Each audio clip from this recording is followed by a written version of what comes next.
So in this, how can we define this internal driveways and all? So internal driveways we have to define according to the traffic flow in simulation. Okay. So यहाँ पे simulation is very important part, क्योंकि simulation में हम 2 या 3 तरीके के flows को check करते हैं कि if it is coming from clockwise, it is coming from anti-clockwise, how. So अगर clockwise anti-clockwise में कहाँ पे clogging बढ़ रहा है, कहाँ पे clogging नहीं बढ़ रहा है, उस हिसाब से हम nodules decide करते हैं, internal nodules. जैसे आप ये देख रहे हो ना, there is a way कि इसको left भी जा सकता है, right भी, इसको nodule बोलते हैं. So internal nodules are very important कि इसका traffic flow हमको डिज़ाइन कैसे करना है. So वो simulation के हिसाब से we have to design. So यहाँ पे हमने simulation के हिसाब से एक ऐसा ideal traffic flow दिखाया है. If you see this, so these cars are going into left, it is finding the nearest exit. तो उसको nearest exit पे हमको लेके जाना है. And then again we have to see कि भाई यहाँ का इसके सामने उसको contradiction में flow नहीं आए सामने से double. So क्या हुआ है, देखो अगर ये flow यहाँ से आ रहा है तो वो भी nearest exit को follow कर रहा है. So ये दोनों flows in between traffic के interjunction पे नहीं आ रहे हैं. So this is how we define कि अगर इसको हमने पूरा ऐसे ही circular motion में ले लिया होता तो what happens is कि ये nearest exit को approach करने के लिए internally vehicles का clogging हो जाता.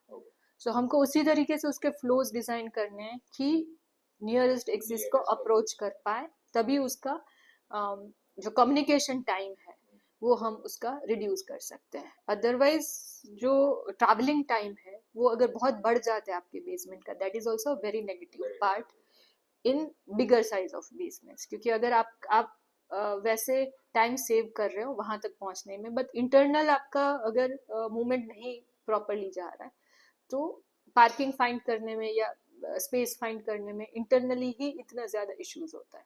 Then people give up and people don't use this kind of parkings, and especially the mechanical car parking जब issues होते हैं तो. So what are these empty spaces?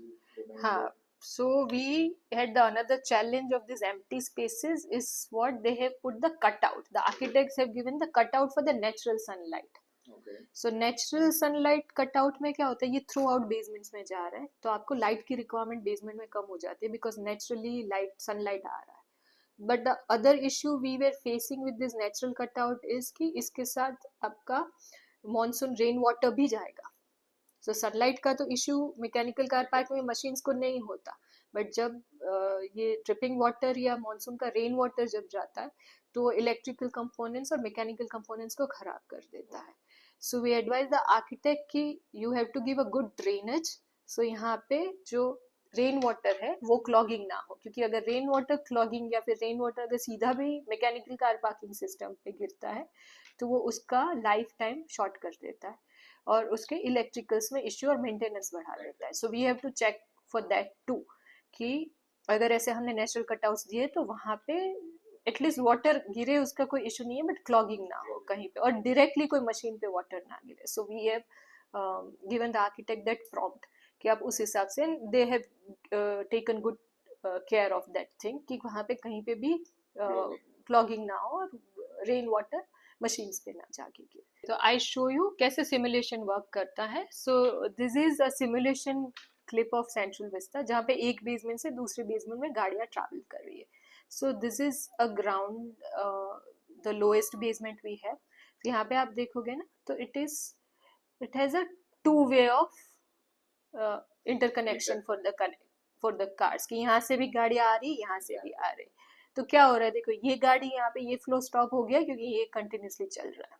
सो ये ट्रैवल टाइम बढ़ा रहा है आपका, right, because there are two junctions meetings. अब यहाँ पे आप देखोगे there is only singular junction, तो एक ही फ्लो में गाड़ियाँ जा रही, तो यहाँ पे ये फ्लो ईज आउट हो जाता है. That is what we checked, right. So दो जंक्शंस हमेशा always is a problem for internal traffic flow. तो हम हमेशा सिंगुलर जंक्शन और singular movement either clockwise anti clockwise doesn't matter, but singular movement को हम प्रेफरेबिलिटी हमेशा कंसिडर करते हैं जब हम रैम्प को डिजाइन करते हैं या इंटरनल ट्रैफिक मूवमेंट डिजाइन करते हैं. तो क्योंकि उसके हिसाब से आपका ट्रैवलिंग टाइम बहुत ही रिड्यूस हो जाता है internally.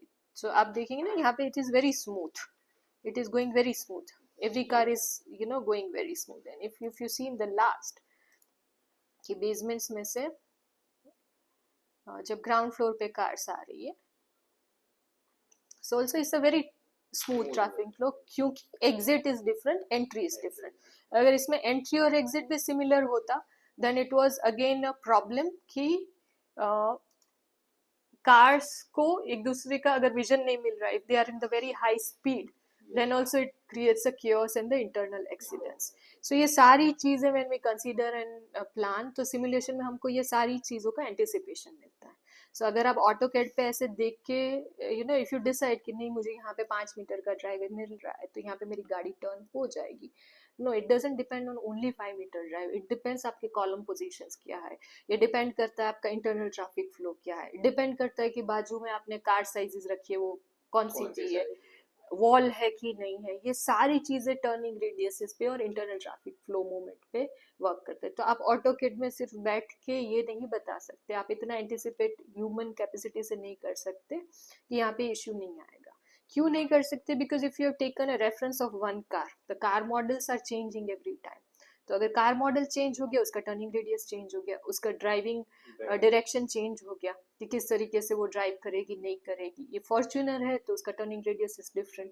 If you see Mercedes S class, उसका turning radius is different. i10 है, उसका टर्निंग रेडियस इज डिफरेंट.